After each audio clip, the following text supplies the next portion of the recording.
Welcome to day 20 of Shadowhunters month, and today it's another countdown, and this is my top 6 saddest deaths in Shadowhunters.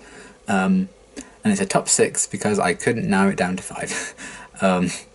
I didn't really want to cut any of the ones I thought of out, so I was like, you know what, it's going to be a top 6.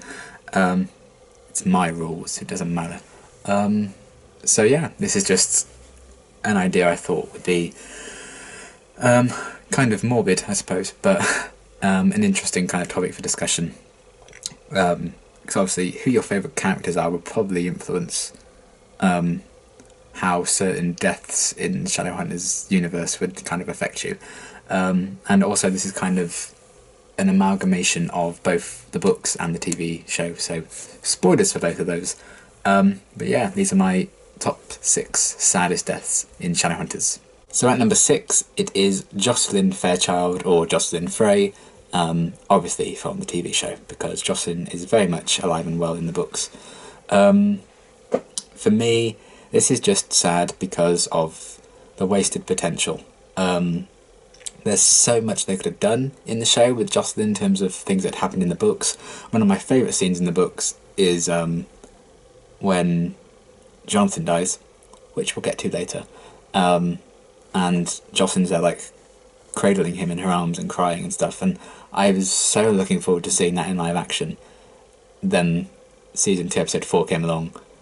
Jocelyn had just been woken up again and just kind of had an interesting plot line where she like tried to kill Jace and stuff, and they were kind of settling her down and everything, giving her a role at last, because all of season 1 was about waking her up, and then 4 episodes later they just kill her by this random demon attack, and it felt shock factor for the sake of being shocking. And it was just, they could have done so much more with Jocelyn, and I thought the actress Maxine Roy was really good.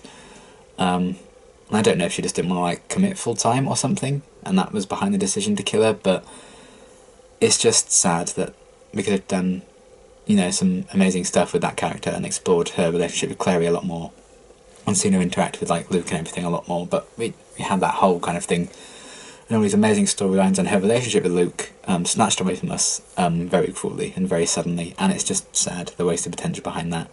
But it also is sad in terms of how Clary and Alec actually were affected by that death, and Jace as well to an extent. And we got some really emotional scenes from Jocelyn dying, like her funeral scene. That always kind of gets to me a bit. It's very emotional. So yeah, there is some sadness to it in that sense, but it is more so for me sad losing Jocelyn in the show because of the wasted potential. Number 5 on the list is George Lovelace, who is obviously from Tales from the Shadowhunter Academy, Simon's kind of best friend throughout those 10 short stories. We get to know him really well. There are hints that he may not have exactly what it takes to become a Shadowhunter, but we still kind of believe that he will, and he forms this really great kind of friendship with Simon that kind of fills the hole left by Jordan's death. They have a very similar kind of relationship in terms of that, and I love the Simon and Jordan friendship, so that's kind of why I really took to George as a character, and he's just such like a really nice, kind-hearted person, just so easy to like, and you kind of feel safe in his presence, that kind of thing, and I really loved that about him. And we got to know him quite well throughout all these stories. You think he's going to have this amazing future, maybe not fighting with Simon because they wouldn't be parabatai, but being an awesome Shadowhunter. And then just as Simon ascends and everything's all happy, George doesn't survive the ritual, and he's not kind of deemed worthy enough, I suppose, to be a Shadowhunter, and he dies very painfully and cruelly, and it's this awful twist of fate. Just a really shocking and harrowing and so sad moment, to lose such a genuinely nice guy in such a cruel and awful, painful way as well. So it was quite a shocking twist how that all went down, and it was just really sad seeing, or thinking about what could have been with George. He could have been this awesome Shadowhunter, but it just wasn't meant to be, and in the end that cost him his life, and that's just so sad because there were hints of like a relationship on the cards with him and everything. He had this whole life ahead of him that was cruelly snatched away, and it was kind of made maybe not sadder but more bittersweet, and kind of made me really appreciate the death, I suppose, a lot more because of the advancement in Simon's character. And he decided to take on the surname Lovelace when he became a Shadowhunter in George's honour. And he was buried at the London Institute, and his ghost appears to Simon along with Jessamine's ghost as well in a really, really nice scene. So there's a bittersweet kind of ending to George's death, but the fact that we'll never see him live the life he really wanted to and deserved to is what makes George's death all the more sadder. Number 4 on the list is Jonathan, or Sebastian Morgenstern. It might be a weird choice for some to have him on like the saddest deaths, but it's again kind of the same, I suppose, with the previous 2 entries on the list, is the what could have been, because obviously we spent the majority of the Mortal Instruments with Jonathan being the villain, and doing these terrible things to so many characters, killing characters that I personally loved,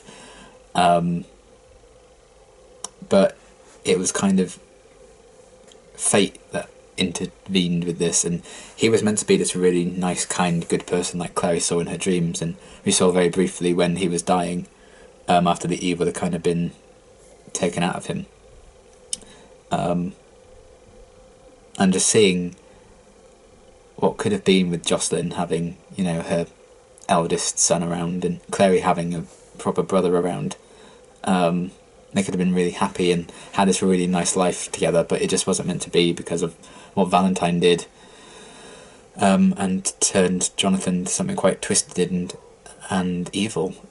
And just thinking that there was this whole wonderful life and this whole family that was snatched away so cruelly, and Jonathan represents that more than anything. And then when he actually does die, he's in Jocelyn's arms and she's crying, and that's really sad because she's losing a child. He's done some awful things, but in that moment it's still her little boy, he's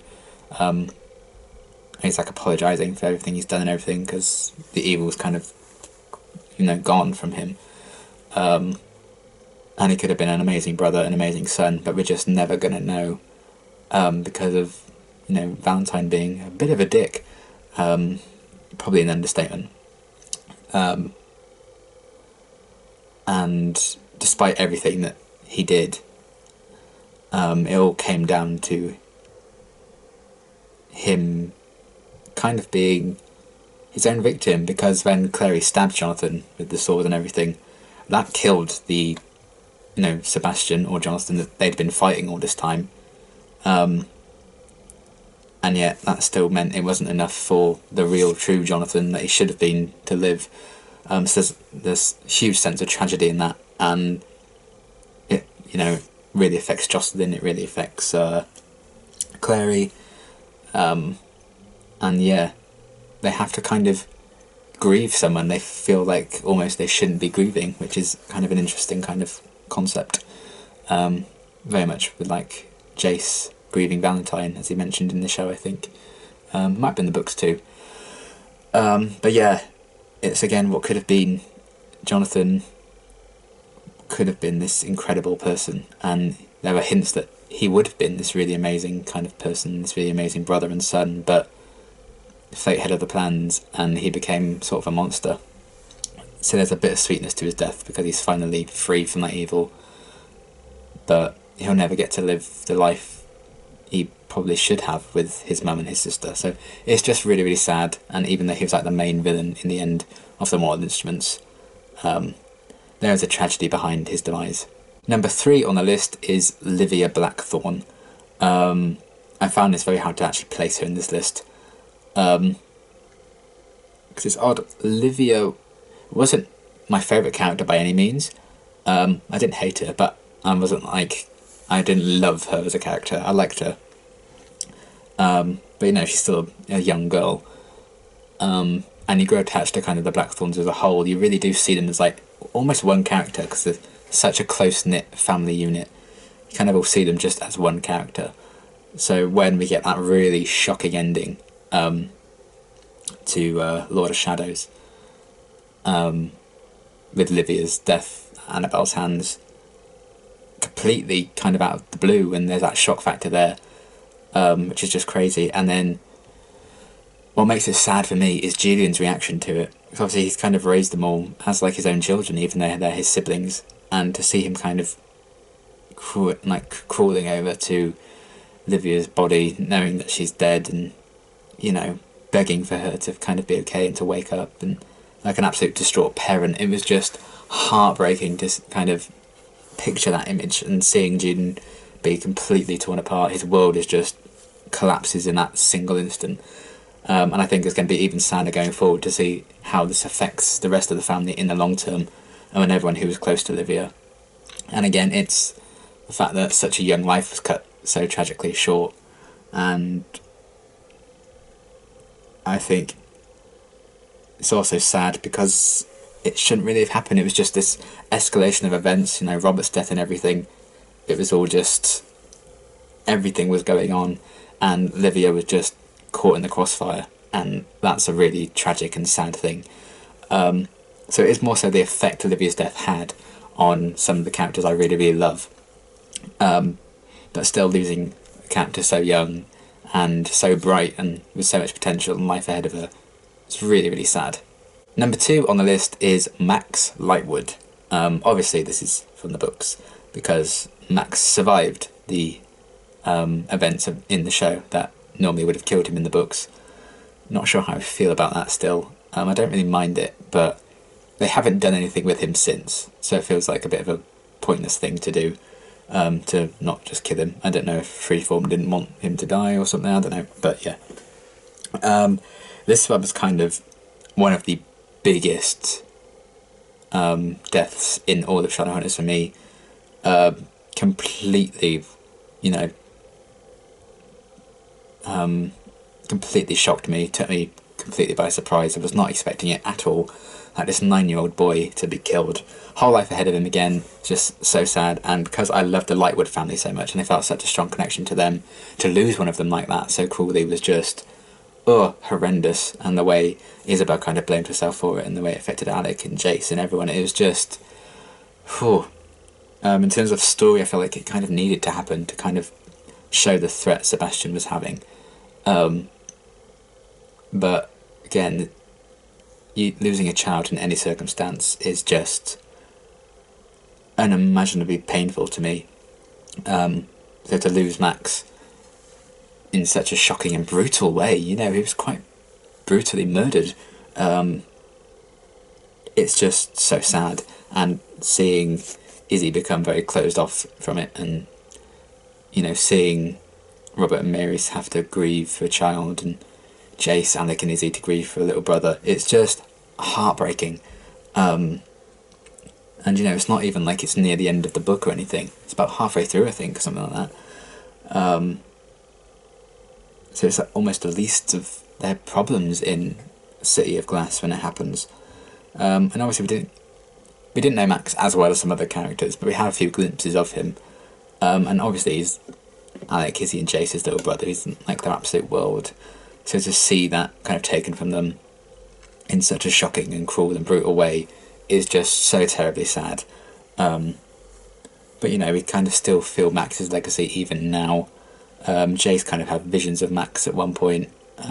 Izzy saw Max in one of her dreams.